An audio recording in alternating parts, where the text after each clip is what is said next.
it sucks. It can suck in the moment to choose yourself and to choose growth, because this is something that happens a lot when you choose to heal and when you choose growth and yourself over anything else. But unfortunately, I'm not immune to it. When I'm going through it like I am right now, I feel so deeply, desperately alone, and I feel like I'm the only person that's going through this, and all the voices start. And what I'm referring to is the bitterness that you can feel in growth. Welcome back, family. I honestly don't even know where to start with this 32-year-old woman who already has 2 divorces under her belt. I mean, the things that will come out of this woman's mouth will absolutely blow your mind. Let's first hear why her marriages didn't work and everything that is wrong with her from her own mouth. Feeling like I was bad or broken or wondering what is wrong with me are the earliest self-talk memories that I have.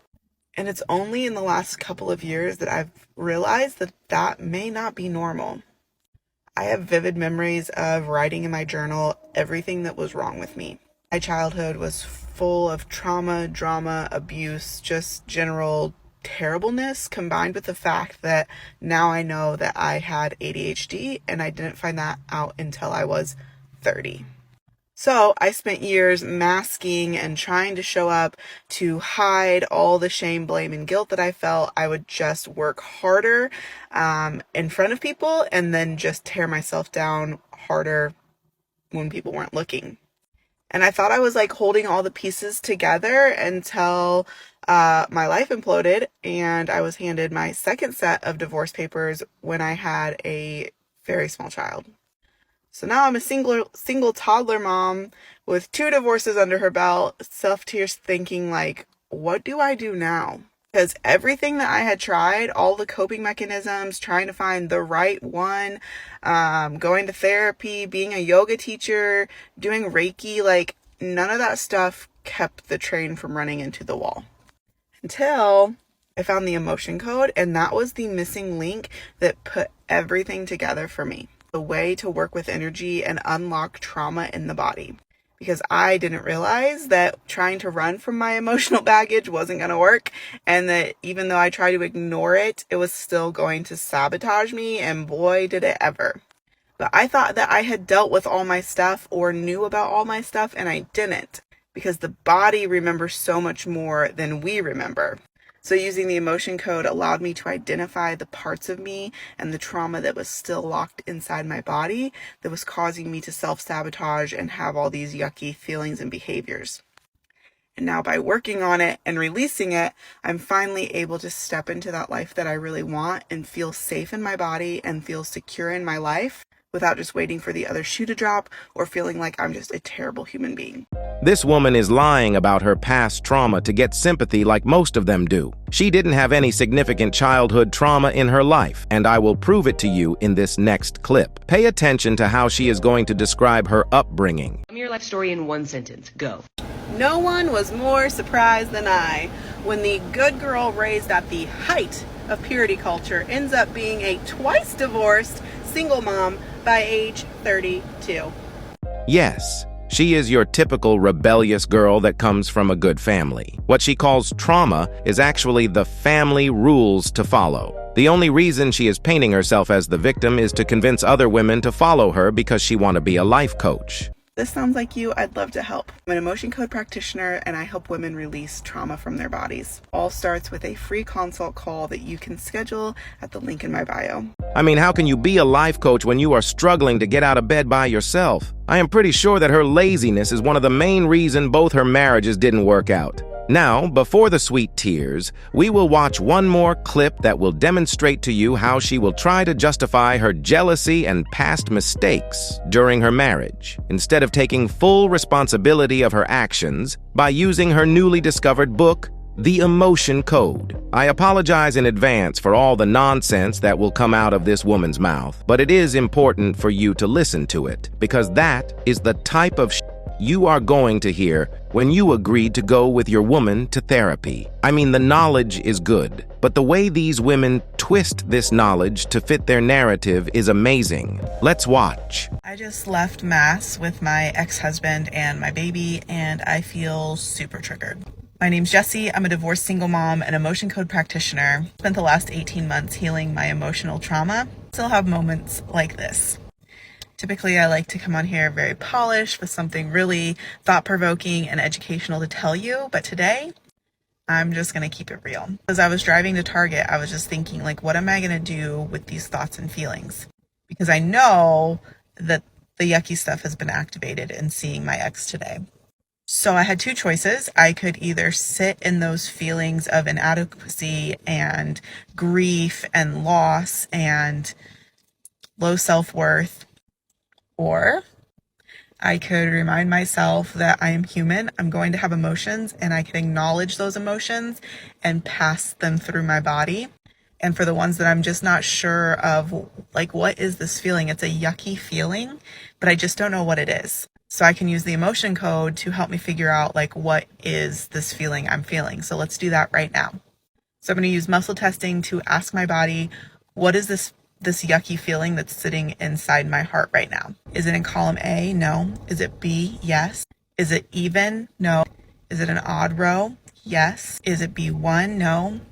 B3, B31, B32, B33. Let's go see what B33 is. Okay, so looking at the chart, we see that it's bringing up grief. Today I'm being triggered, and grief is what my body is experiencing right now. I'm going to use the Reiki and emotion code release to swipe over the governing meridian. I can feel a little bit emotional as that left, but I did feel like I could breathe a little bit better. And so that tells me that that energy is moving, and you just have to acknowledge that emotion and let it pass through you to fully process it. During trauma, you don't get to fully process it, and so it gets stopped and it gets stuck in the body. So now that I have an idea of what emotionally is going on, I'm going to work on my thoughts. So I could sit there and be like, wow, Jessie, you really effed up. Like, look at the life that you could have had. Or I can remember that there's a reason that relationship did not work out, and I'm going to leverage the mistakes in my past to optimize the future that I want. And I'm going to knock this day out of the park, and I'm going to go do something that feels good. And right now, that's to walk around Target with a coffee. Enough of this nonsense. Now it's time for some more regrets and sweet tears of loneliness. Today's video is going to be much different than my usual stuff for you. Typically, I like to teach from my scars and not my open, festering wounds. But this one's a little different because this is something that happens a lot when you choose to heal and when you choose growth and yourself over anything else. And I know that my clients go through this. I see them go through this, and it felt really important for you to know that I go through it too. And that this is why I refuse to let you back down. I refuse to buy your excuses and your stories because I live it too. I'm just a little bit further down the path, and I'm just up here saying, like, come on, keep going. But unfortunately, I'm not immune to it. And what I'm referring to is the bitterness that you can feel in growth. Because there's often a lot of grief, a lot of letting go, and a lot of opportunities for you to choose what you know you need to choose. But now that you're on the path of healing, you are choosing to listen to that voice instead of just ignoring it or rebelling against it. And I have spent the better part of my life rebelling against it and choosing to deny myself in the hopes of feeling worthy and feeling love and feeling safe. And it always backfires on you. So when you're in that time, and maybe you're in it right now, I just wanted to make this so that you know you're not alone. Because when I'm going through it, like I am right now, I feel so deeply, desperately alone. And I feel like I'm the only person that's going through this, and all the voices start. And I wish that I would scroll across a video like this where it just says, it sucks. It can suck in the moment to choose yourself and to choose growth. But if you're doing it for a reason, and now is not the time to back down from it. even though it feels really tempting to just say, fine, this is enough. Like, look at all the work I've done. I'm good here.